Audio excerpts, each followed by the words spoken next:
that's because when I was 23, 24, I took a few years out of the car business. Unexpectedly, really, just it kind of just evolved. One of my customers, I did a couple of little theme park rides for him on the side of doing the car job. Would work on them at night, just a few like carousel horses and whatnot. And I'll put a few pictures of those in so you can see.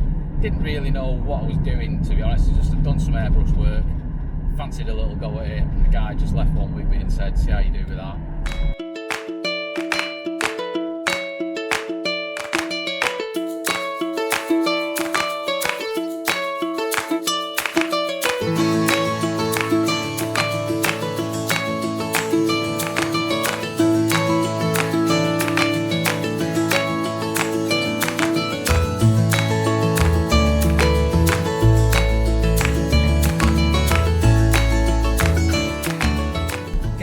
In other aspects of that industry, sort of during trading hours when, you know, people were in the park, and also after hours when everyone had gone home, we had more of an opportunity to go in there and do the things that you can't really do in the public realm while the people walking around the park, just health and safety stuff really. So I got into that, and it overtook the car job to the point where I was doing better with that than I was with doing the vehicles, and it was just something different. Every job pretty much was different in its own right. So it was interesting work to do. So you'll see in this video, and probably the next one as well, I'll show you some of the stuff that we did around that time. To be fair, if things had gone all right with it and we didn't have the reset, I'd have probably still been doing it. I may not have come back to the car job. Coming back to the automotive body shop industry, for me, was a necessity at that time, because I knew it was a way, just applying my skills, applying my trade, getting jobs in, getting money back in the door at a time when things were quite tight. And I had, you know, my daughter was born, she was only young, so I've got 4 kids, and three lads and 1 girl, and she was just born, so it was quite important for me to kind of do the right thing at the right time and just go back to the automotive industry, and I've been in it ever since really. Just had a couple of different workshops. Where we are now, we've been here for a good 10 plus years. I think it's like 11 years we've been here, and it's worked really well. Always been busy. We've gathered a really good client base. It's split 50-50 between kind of like automotive, like trade customers and insurance work and private vehicles. Our website draws in quite a lot. The recommendations. So I'll just touch on that. We are a very busy shop, and while not everybody's happy with the timescale, and sometimes extended timescales, quite largely extended timescales, for whatever reason, maybe something happens in the client's life, and they have to just take a bit of a back step from that particular project we're working on, just shelve it for a bit, gives us the time to focus on other jobs, which works out for everybody involved really. It's quite nice to have. And then other jobs, we get through the winter with them. We do a lot of work. We try and work with people's budgets, but nobody's ever happy with the car being off the road for a day, a week, a month, a year, whatever it is that's required to get that vehicle back up and running again. Take a lot of different situations and scenarios into consideration, and bearing in mind that we're a busy body shop, so you've still got your in and out stuff every day. Your insurance work is providing the bread and butter money, if you will, just to allow you to do some of the bigger projects. So you can imagine trying to get to some of our own work and our own projects and the stuff that we want to work on is quite difficult. And any of you that have got a body shop maybe watching this understand exactly what I'm on about. It's a bit frustrating sometimes, but that's just the nature of what you have to, you know, body body shop in general really is quite stressful. So the pictures you're about to see are some of the work from this particular week, starting from Monday, ranging right the way through till Friday.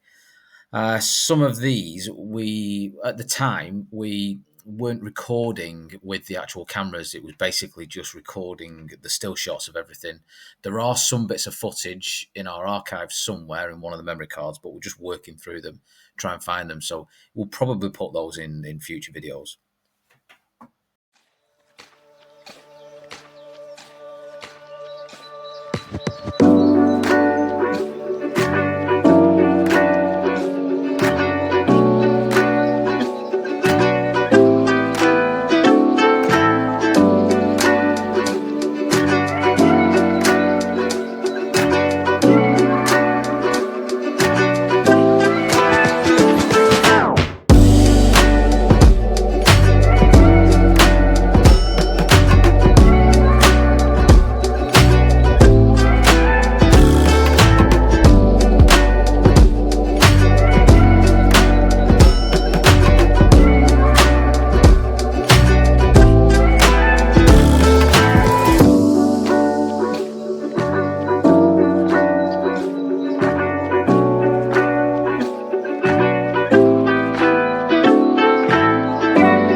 Vehicles that we had of our own that we were bringing out of storage for restoration.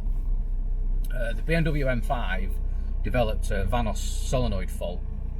Kind of caught us by surprise. I don't know whether that's happened just because it's just been stood for so long.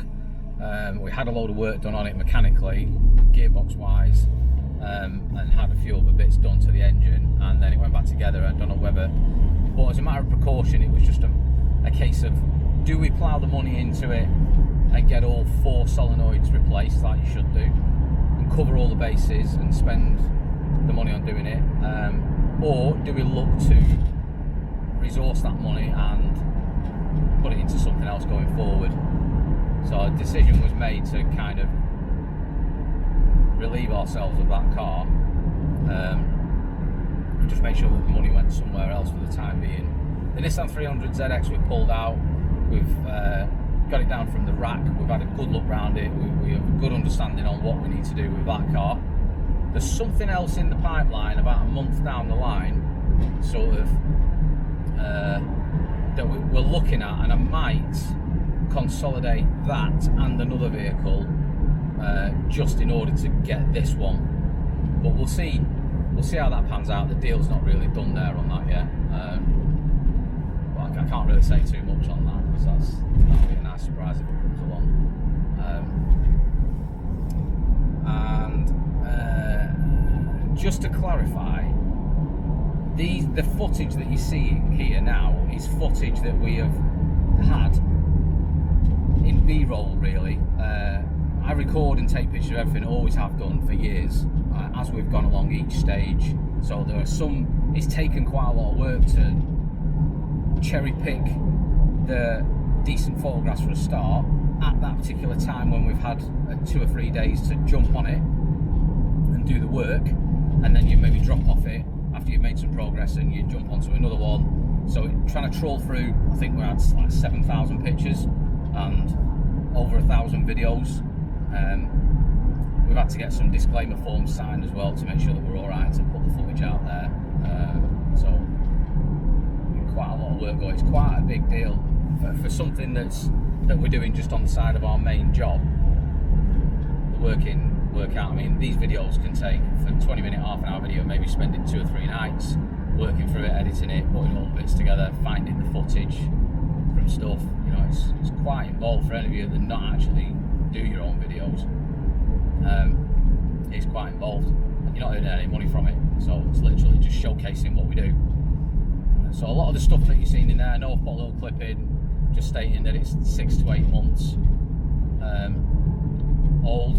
So eventually the videos will catch up with themselves, probably by episode 9 or 10. The footage that we put out will be footage that we recorded 2 weeks previous. So it gives us a week just to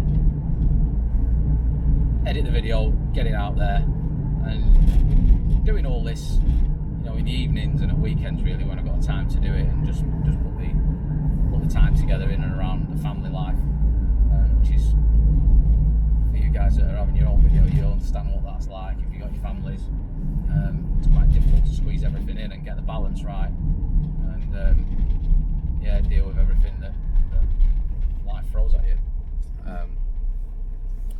So the workshop at the minute, you'll have seen over the last couple of videos, we've been obviously doing the day work, and I've been trying to upgrade the workshop in different areas, sort the jig equipment out, because a lot of the jig equipment now is becoming redundant because we're not using it as much, because a lot of the vehicles now, the way they're built, you can't straighten certain components like you could in the old days. So and even if you can, it's really, really tough. So it's just not worth repairing some stuff.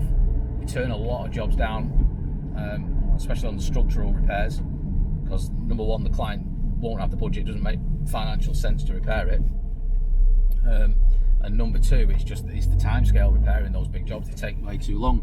So if you've got something modern that's been damaged and you want to get it repaired, unless it's your own vehicle you bought back off the insurance company, it doesn't really make much financial sense, because that vehicle is going to sit for probably upwards of maybe 3 to 6 months, somewhere in that region, just while you find parts. Maybe you're trying to look for stuff second hand, and just the big jobs. So the nature of the beast is you're trying to get your day work in and out, get your money in.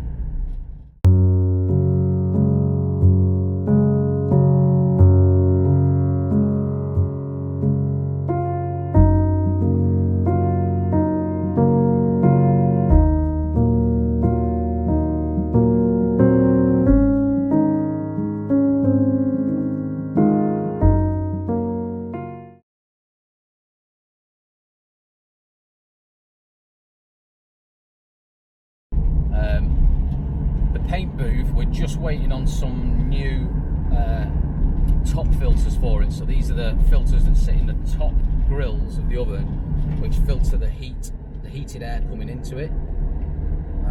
You'll have seen in some of the footage there, we can use it without them, and we do manage quite well with the small filters that are on there, just at the heater where the heat comes in on the side. We do manage all right,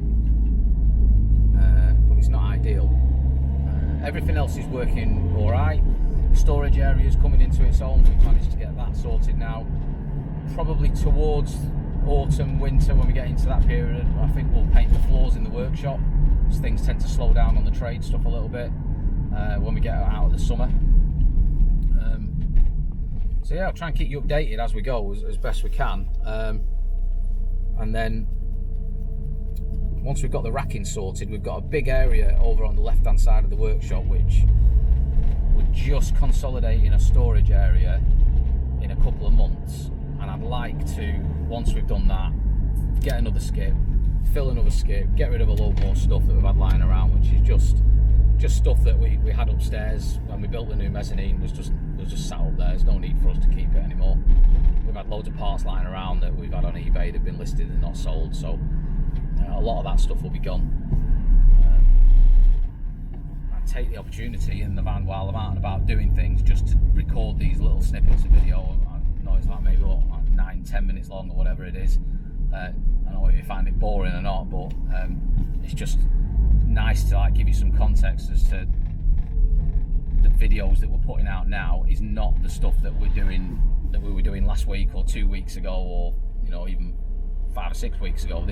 Some of this stuff is stuff that was 8-9 months ago, and every time we put an episode out and we're sifting through all of those pictures and videos, eventually by the time we get to like episode 9 or 10, everything will, like, the story will unfold and it'll make sense to everybody. So just bear with us, because it is difficult, and appreciate the support. If you like what you're seeing, just subscribe. It's free. Subscribe. Just hit the subscribe. It doesn't cost you anything. If you're interested in this sort of stuff, there's loads of stuff coming. We've got boxes being made at the moment for the cameras to protect them, because I'm a bit worried. We, being a paint shop, we had a lot of overspray on some of the lenses, and it's quite difficult to keep cleaning off, keep the clarity there. So we've had these boxes made, and we bought 2 more tripods. So we'll be able to stick those in various places, do more time lapse. There's some more time lapse coming in episode 5, which we've managed to record just with the prototype boxes that we've had. So yeah, the body shop industry, if you've been in it or you're in it and you've got out of it, no matter what scale you're at, whether you're small shop or you're medium size or big size, it is very difficult to be throwing a really good standard of work out and getting. We've got 5-star Google reviews. We've had them for a while. We have a good customer base. We're lucky. A lot of stuff gets recommended to us all the time. And like I say, not everyone's happy with the timescales, but they're usually happy with the job at the end. I don't think I've got anyone who's not happy with it. I think maybe once we had a little issue, but that was one of those things when you're repairing old vehicles that you're never ever going to insulate yourself against. It was something like a leak or a water leak, or a handle just wasn't quite working right or something. But we're always amenable. We always have people drop it back down. Let's have a look at it. Let's resolve this situation. Don't hide from the situation at all. Put some equipment in not so long back. You'll have seen that in the second video, I think, or the 3rd episode. All of that seems to be running fine now. One thing we have replaced is a little fan motor again, in one of the dryer units, but that seems to be fine now, and we've put a clean pipe into that, so that should work all right now. Yeah, I don't really think there's anything else really to say at the moment.